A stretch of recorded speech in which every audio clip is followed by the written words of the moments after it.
আসসালামু আলাইকুম। সরকারের কার্ড প্রকল্প নিয়ে কথা বলবো।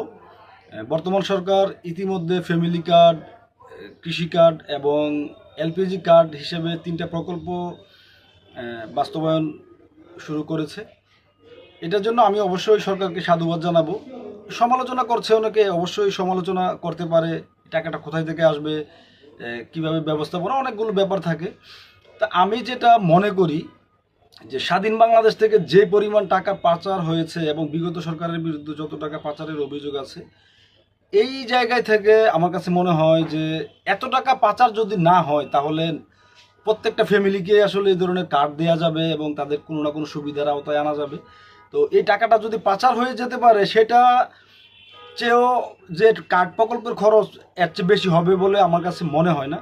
তো এই দৃষ্টিকোণ থেকে কার্ড প্রকল্পটাকে আমি সাধুবাদ জানাবো। নাগরিকরা পেলে তো এটা ভালো ব্যাপার, যেভাবে আসুক আসুক। এত টাকা পাচার হয়, দুর্নীতি হয়, লুটপাট হয়, সেখানে নাগরিকরা যদি পায়, কার্ড পায়, সুবিধা পায়, এটা একটা বড় ব্যাপার।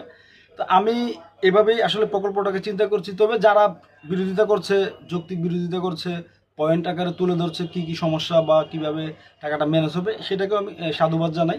এটাও অনেক বেশি জরুরি। তবে নাগরিক হিসাবে আমার একটা দাবি আছে, সেটা এই যে কার্ডগুলো পাওয়া না, আমার যে দাবি সেটা হলো সরকার যেন বাংলাদেশে পেপাল যে সার্ভিস আছে এটাকে যেন অ্যাভেলেবল করে। এটা অনেক বেশি জরুরি। যারা ফ্রিল্যান্সার আছেন বা বিভিন্নভাবে কাজ করছেন, তো পেমেন্টের জন্য কিন্তু অনেক জটিলতায় পড়তে হয়। তো পেপাল যদি বাংলাদেশে চালু করা যায়, এটা সরকারের একটা সফলতা হবে। কারণ এটা আমরা অনেক বছর ধরে শুনছি যে পেপাল আনা হবে, বিভিন্ন কারণে আনা হচ্ছে না।